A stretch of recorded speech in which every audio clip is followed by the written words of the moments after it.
Hello everyone. இன்றைக்கி நம்ம பார்க்க போகிற வீடியோ வந்து கடவுள் தன்மையை பற்றி. ஸோ கடவுள் தன்மைனா என்ன, அதோட கடவுள் தன்மையோட குணங்கள் என்ன, அந்த நிலையை வந்து நம்ம எப்படி அடையிறது அப்படின்னு பார்க்க போகிறோம். ஸோ வந்து கடவுள் தன்மையோட ஃபஸ்ட்டு குணம் என்ன அப்படின்னா வந்து அருளாற்றல், அதாவது வந்து ஃப்ளோ ஆஃப் டிவைன் எனர்ஜி. அது வந்து நிற்காமல் எப்பவுமே வந்து ஒரு ஒரு எனர்ஜி ஃப்ளோ வந்து இருந்துகிட்டே இருக்கும். ஸோ இதை நான் ஒரு எக்ஸாம்பிள் வச்சு சொல்கிறேன். இப்போ வந்து ஒரு ஒரு ஃபால்ஸ் இருக்குது, ஒரு அருவி இருக்குதுன்னு வச்சுக்கோங்க. ஸோ அந்த அருவியிலேருந்து ஒரு வேற ஒரு படிநிலைகள்லாம் தாண்டி ஒரு ஒரு நீராக வந்து நம்மளோட ஒரு பாட்டில் இருக்குதுன்னு வச்சுக்கோங்க. ஸோ நம்ம அந்த நீர் வந்து சுத்தமான நீராகவும் இருக்குது. ஸோ நம்ம நிறைய இடத்துல வந்து அசுத்தமான நீராகவும் வந்து நம்ம பார்க்குறோம். ஸோ இந்த ஒரு சினாரியோ இமேஜின் பண்ணிக்கோங்க. இப்போ வந்து ஒரு ஒரு குழந்தை இருக்குது.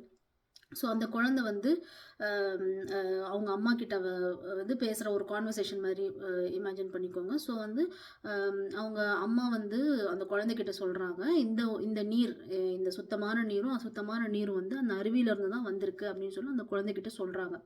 அதை சொல்லும்போது அந்த குழந்தை வந்து அதை வந்து ஒத்துக்கவே இல்லை. அது எப்படி வந்து இந்த இவ்வளோ அசுத்தமான நீரும் அந்த அருவியில் இருக்கிற நீரும் வந்து ஒன்றாக முடியும்? ஸோ இது வந்து ரொம்ப சுத்தமாக இருக்குது, இது அசுத்தமாக இருக்குது, இதோட டேஸ்ட் வந்து வேறு மாதிரி இருக்குது அப்படின்னு சொல்லிட்டு அது வந்து ஒத்துக்கவே இல்லை. ஸோ இது ஒரு வகையாக ரியாக்ட் பண்ணுறது. ஸோ இன்னொரு குழந்தை வந்து எப்படி ரியாக்ட் பண்ணுதுன்னா, எங்கள் அம்மா என்ன சொன்னாலும் அது வந்து கரெக்டாக தான் இருக்கும், அவங்க எப்போவுமே எனக்கு சரியாக தான் சொல்லுவாங்க, நல்லது தான் எனக்கு சொல்லுவாங்க. ஸோ எங்கள் அம்மா சொன்னால் அது உண்மை, அது நிஜம் அப்படின்னு நம்புது அது. ஸோ அது ஒரு ஒரு வகையான குழந்தை. ஒரு குழந்தை வந்து என்ன பண்ணுதுன்னா, அவங்க அம்மா சொல்கிறது வந்து யோசிக்குது, சிந்திக்குது. இந்த மாதிரி இதுவும் ஒன்றுன்னு சொல்கிறாங்க, பட் இது அசுத்தமாக இருக்குது, ஸோ எப்படி அது அசுத்தமாக இருக்கும் அப்படிங்கிறதெல்லாம் யோசித்து புரிஞ்சு, ஓகே அப்போ அந்த அந்த அருவியிலேருந்து தான் வந்திருக்கான்னு அது அசுத்தமாக இருக்குது அப்படின்னு வந்து புரிஞ்சுக்குது. ஸோ இது வந்து இந்த இந்த 3 விதமாக ரியாக்ட் பண்ணுறத வந்து நீங்கள் வந்து அப்படியே ஸ்பிரிச்சுவாலிட்டிக்கு ட்ரான்ஸ்லேட் பண்ணிங்கன்னா வந்து எந்த குழந்தை வந்து அதை வந்து சுத்தமாக நம்பவே இல்லையோ அது வந்து அஞ்ஞான வழின்னு சொல்லலாம். ஒரு குழந்தை வந்து அவங்க அம்மா சொல்கிறத அப்படியே நம்புது, கண்மூடித்தனமாக நம்புறத பக்தி மார்க்கம்னு சொல்லலாம்.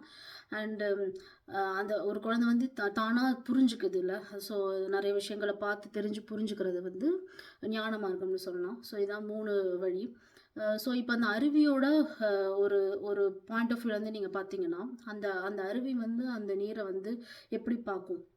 ஸோ அதுக்கு வந்து அந்த நீர் வந்து 2 விதமான நீருமே ஒன்று தான். ஸோ அதிலிருந்து வந்தது தான். ஸோ அது வந்து அதோட பிரதிபிம்பம் தான். ஸோ அப்படி தான் வந்து அந்த கடவுள்னு கிடையாது, கடவுள் தன்மை. ஸோ நம்மளும் அந்த கடவுள் தன்மையிலேருந்து வந்தவங்க தான். எல்லா உயிர்களுமே கடவுள் தன்மையிலேருந்து வந்தது தான். பட் அது வேற மாதிரியான ஒரு மேனிஃபெஸ்டேஷன், வேறு பிரதிபிம்பங்கள், அவ்வளோதான். ஸோ அந்த அருவிக்கும் அந்த நீருக்கும் எந்த சுத்தமான நீர் அசுத்தமான நீருக்குமான ஒரு பந்தம் வந்து எப்படி இருக்கும்னா, அது வந்து அந்த அருவி வந்து இதை வந்து வேறையாக பார்க்காது, நானும் நீயும் ஒன்றுன்னு தான் பார்க்கும். அண்ட் அது வந்து ஒரு ஒரு பயஸே இருக்காது, ஈக்குவலாக தான் ட்ரீட் பண்ணும். அசுத்தமான நீரும் சுத்தமான நீருமே ஒன்று தான் ட்ரீட் பண்ணும். ஸோ இதை எப்படி புரிஞ்சுக்கிறது அப்படின்னா, ஒரு ஒரு அம்மாவும் ஒரு ஒரு 3 குழந்தைங்களும் இருக்காங்கன்னு வச்சுக்கோங்க.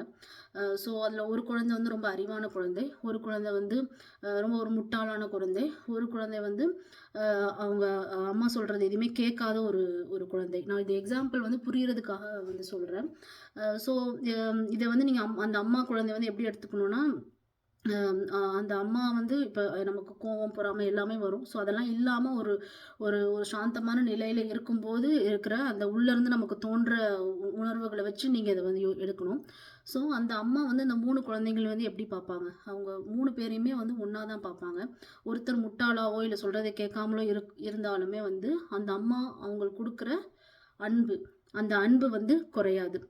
ஸோ அந்த அந்த அன்புக்கு பேர் வந்து என்னென்னா அன்கண்டிஷ்னல் லவ், நிபந்தனையற்ற அன்பு. ஸோ அதுதான் வந்து கடவுள் தன்மையோட அடுத்த குணம், நிபந்தனையற்ற அன்பு. ஸோ அருளாற்றல், the flow of divine energy, then unconditional love, நிபந்தனையற்ற அன்பு. ஸோ அந்த 3 குழந்தைங்களுமே அவங்க ஈக்குவலாக தான் பார்ப்பாங்க. ஈக்குவலாக தான் பார்த்தாலுமே வந்து அவங்களுக்கு சில நேரம் வந்து இந்த குழந்தை வந்து நம்ம சொல்கிறத வந்து கேட்க மாட்டேங்குது, இது வந்து என்னோட குழந்தை, ஸோ வந்து நான் சொல்கிற மாதிரிலாம் அது இருக்கணும் அப்படின்னு சில எதிர்பார்ப்புகள் அவங்களுக்கு வரும். அதனால வந்து சில எரிச்சல், கோபம் அந்த மாதிரி உணர்வுகள் வரும். ஸோ இந்த கடவுள் தன்மை அப்படின்ட்டு இருக்கிறது வந்து அந்த ஒரு ஒரு எனக்கானது, இது என்னோடது அப்படின்னு சொந்தம் கொண்டாடாத, ஆனாலும் வந்து அதிகமான ஒரு அன்பு வச்சுக்கிற ஒரு ஒரு நிலை. அதாவது வந்து அந்த ஆணவம் ஆர் ஈகோலெஸ் ஸ்டேட். அதாவது இது இது நான், அது இன்னொன்று ஒரு விஷயம். இது என்கிட்டருந்து வந்தது அப்படின்னாலுமே நம்ம 2 பேரும் வேற வேறங்கிறது இல்லாமல் எல்லாருமே ஒன்று தான். ஸோ என்கிட்டருந்து நீ வந்தாலும் நானும் நீயும் ஒன்று தான் இருக்கும்போது அந்த ஈகோ ஆணவங்கிறது கம்ப்ளீட்டாக இல்லாமல் போயிடும். ஸோ அந்த ஈகோ ஒருத்தர் மேலே நமக்கு வந்து அந்த அந்த ஈகோங்கிறது வந்து அதுதான் வந்து ஸ்டார்டிங் பாயிண்ட். நம்ம பண்ணுற எல்லா ஒரு ஒரு நெகட்டிவான எமோஷன்ஸ்க்கும் வந்து ஸ்டார்டிங் பாயிண்ட் வந்து என்னென்னா அந்த ஈகோ ஆர் ஆணவம் தான். ஸோ கடவுள் தன்மைங்கிறதுல வந்து அந்த ஈகோ ஆணவமே கிடையாது, ஈக்குவலாக பார்க்கும். ஸோ முட்டாள் குழந்தையாக இருந்தாலும் அறிவான குழந்தையாக இருந்தாலும் சொல்கிறத கேட்காத குழந்தையாக இருந்தாலும் அதுக்கு வந்து ஒன்று தான். ஸோ அப்படி ஒரு ஒரு ஆணவமோ ஈகோவோ இல்லை, நம்ம வந்து என்னோட குழந்தைன்னு வந்து அந்த அந்த பொசசிவ்னஸ் இல்லைன்னா நமக்கு அடுத்த ஒரு கேரக்டர் என்னவாக இருக்கும்னா முழு சுதந்திரம் ஆர் ஃப்ரீவில். ஸோ அதுதான் கடவுள் தன்மையோட அடுத்த கேரக்டர். ஸோ நமக்கு வந்து நம்ம வாழ்க்கையை நம்ம நினச்ச மாதிரி வாழ்கிறதுக்கான முழு சுதந்திரம், எப்படி வேணால் வாழ்கிறதுக்கு நமக்கு எது சந்தோஷம் கொடுக்குதோ அதை பண்ணுறதுக்கு வந்து முழு சுதந்திரம் நமக்கு இருக்குது. பட் இதை வந்து நம்ம யாருமே முழுசாக நம்புறதில்ல.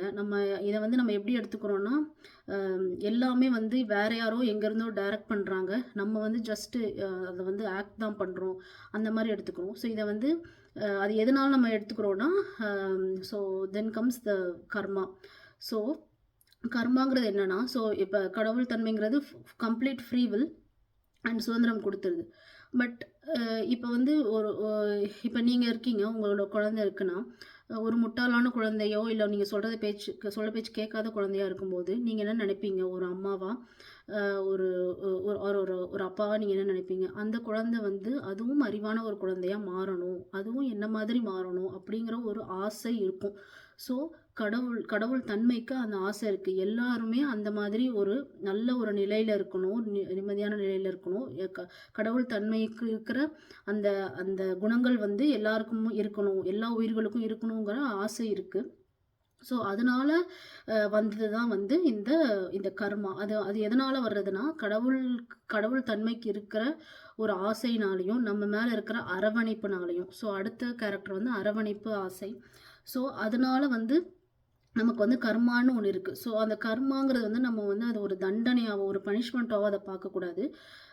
கர்மாங்கிறது என்னென்னா இப்போ நான் இது வரைக்கும் சொன்ன கேரக்டர்ஸ்லாம் எடுத்து பார்த்தீங்கன்னா வந்து ஒரு இடைவிடாத ஒரு அருளாற்றலை வந்து கொடுத்துட்டே இருக்கிறது, நிபந்தனையற்ற அன்பாக இருக்கிறது, ஆணவமே இல்லாமல் இருக்கிறது. ஸோ இப்படி இருக்கிற ஒரு கடவுள் தன்மை வந்து ஒரு முட்டாள் குழந்தைய ஒரு அறிவாளி குழந்தைய ஆக்கணும்னா அவங்க வந்து அந்த கடவுள் தன்மை என்ன பண்ணும் அப்படின்னு யோசிச்சா அதுக்கு வந்து என்னென்னா ஒரு சிச்சுவேஷன். இப்போ ஒரு விஷயங்களை வந்து இப்போ புரிய வைக்கிறதுக்காக, சப்போஸ் இப்போ ஒருத்தர் வந்து ரொம்ப பணத்தை வந்து பயங்கரமாக விரயம் செய்கிற ஒருத்தராக இருந்தால், பணங்கிறது தப்பான விஷயம்னு சொல்லலை, ஸோ ஒரு எக்ஸாம்பிளுக்கு சொல்கிறேன். அப்படி விரயம் செய்கிற ஒருத்தராக இருந்தால் அதனால் வந்து மற்ற உயிர்களை வந்து காயப்படுத்தினா, சுற்றி இருக்கிறவங்க எல்லாரையும் காயப்படுத்தினா, ஸோ கடவுள் தன்மைங்கிறது எல்லா உயிருமா இருக்குது. ஸோ நிறைய உயிர் காயப்படும் போது அதுக்கான ஒரு ஒரு ஸ்டெப்பை வந்து எடுத்தாகணும்ல. ஸோ அது எப்படி எடுக்க முடியும்னா அந்த பணத்தினால அவங்க பண்ணுற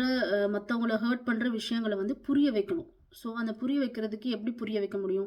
இப்போ நீங்கள் ஒருத்தர் வந்து உங்ககிட்ட பேசினா அது உங்களுக்கு புரியாது, அதை வந்து நீங்கள் உணர்வு பூர்வமாக புரிஞ்சுக்கணும். எந்த ஒரு விஷயத்தையுமே நம்ம உணர்வு பூர்வமாக புரிஞ்சுக்கும் போது தான் வந்து அதை முழுசாக புரிஞ்சுக்க முடியும்.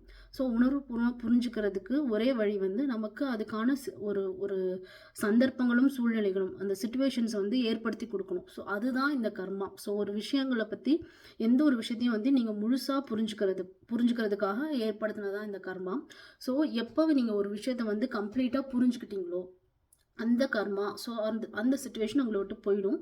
அடுத்து வந்து நீங்கள் அந்த கடவுள் தன்மையை வந்து அடையிறதுக்கு என்ன மாதிரி சூழ்நிலைகள் வேணுமோ அந்த சூழ்நிலைகள் வரும். ஸோ இப்போ நீங்கள் ரொம்ப கோவப்படுறவங்களா இருந்தீங்க அப்படின்னா உங்கள் கோவத்தை வந்து அது குறைக்கிறதுக்கான சிச்சுவேஷன் வரும். ஸோ அந்த மாதிரி அந்த அந்த குணங்கள் எல்லாத்தையும் குறைக்கிறதுக்கான சிச்சுவேஷன் தான் வரும். ஸோ அதுதான் வந்து கர்மா.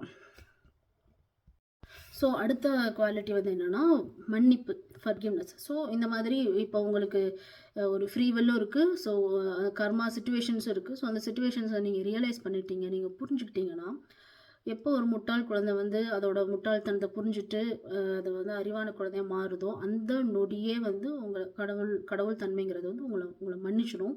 ஸோ எந்த ஒரு அ ஒரு என்ன சொல்றது, ஒரு கிரட்ஜ் எதுவுமே இல்லாம, அந்த நொடியே வந்து மன்னிக்கிற தன்மையில இருக்கும். ஸோ இதே நீங்க ஒரு அம்மா, ஒரு குழந்தை இதுலயே வந்து ஒரு குழந்தை மாறிடுச்சு அப்டின்னா, அது இம்மீடியட்டா அந்த ஒரு நல்ல நிலையில இருக்க ஒரு அம்மாவோ, அப்பாவோ வந்து கண்டிப்பா மன்னிச்சுருவாங்க. ஸோ அதுதான் அடுத்த கேரக்டர். ஓகே. ஸோ இப்ப வந்து உங்களுக்கு எ எ என்ன ஒரு சிச்சுவேஷன் குடுத்தாலும், எவ்வளோ வந்து உங்களுக்கு புரிய வைக்க ட்ரை பண்ணாலும், நீங்க வந்து மறுபடியும் உங்கள சுத்தி இருக்கிறவங்கள வந்து காயப்படுத்துறீங்க. நீங்க மறுபடியும் வந்து ரொம்ப பொறாமைப்படுறீங்க, கோவப்படுறீங்க, எரிச்சல் படுறீங்க. அப்படிங்கும்போது, ஸோ இந்த கடவுள் தன்மையோட ஓட ஒரு ரியாக்ஷன் எப்படி இருக்கும் அப்படின்னா, நம்ம மனுஷங்கன்னா நம்ம நம்ம வந்து பதிலுக்கு நம்ம திரும்பியும் அவங்க என்ன ஒரு ஒரு உணர்வ நமக்கு குடுக்குறாங்களோ, அதே உணர்வ நம்ம குடுப்போம். நம்ம திரும்பி கோவப்படுவோம், நம்ம திரும்பி பொறாமைப்படுவோம், நம்ம திரும்பி பழி வாங்குவோம். ஸோ கடவுள் தன்மையோட குணம் எப்படின்னா, நீங்க அந்த மாரி பண்ணும்போது, ஸோ முடிஞ்ச வரைக்கும் உங்களுக்கு சிச்சுவேஷன குடுத்து உங்களுக்கு ட்ரை பண்ணிட்டே தான் இருப்பாங்க. கடைசி வரைக்கும் வந்து அந்த ட்ரை பண்ணிட்டே தான் இருப்பாங்க. ஆனா அ கொஞ்சம் கொஞ்சமா வந்து அது வந்து ஒரு மௌன நிலைக்கு போகும். ஒரு ஒரு சைலன்ஸ், அதாவது சைலன்ஸ் ஆஃப் த சப்கான்ஷியஸ் மைண்ட்ன்னு சொல்லுவாங்க. ஸோ வந்து உங்களுக்கு உள்ள இருந்து இப்ப நீங்க எந்த ஒரு விஷயம் பண்ணாலும், உங்களுக்கு உள்ள இருந்து ஒரு ஒரு ஒரு வாய்ஸ் உங்களுக்கு கேட்டுட்டே இருக்கும்.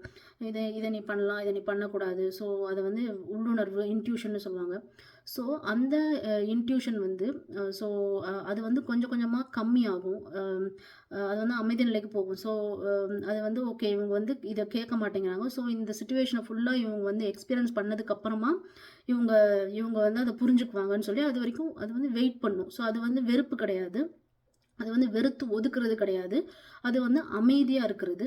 அ ஒ நீங்க வந்து உங்க வாழ்க்கைய வாழுங்க. இத புரிஞ்சுக்கோங்கன்னு சொல்லி, ஒரு நாள் வந்து நீங்க வந்து இந்த கடவுள் தன்மைய அடைவீங்க அப்டின்ட்டு அது வெயிட் பண்றது. ஸோ அதுலயும் அன்பு தான் இருக்கு. ஸோ இந்த எல்லா ஒரு கேரக்டரிஸ்டிக்ஸ் பார்த்தீங்கனாலும், அதோட கோர் இது வந்து என்ன அப்டின்னா, அன்பு. நிபந்தனையற்ற அன்பு தான். அதுலருந்து தான் எல்லாமே வருது. ஸோ அதனால தான் எல்லா அ ரிலிஜன்லயும் வந்து இந்த அன்பு, லவ் அப்படிங்கிறத வந்து ஃபோக்கஸ் பண்றாங்க. ஸோ இப்போ வந்து இந்த கடவுள் தன்மைய வந்து எப்படி நம்ம அடையிறது?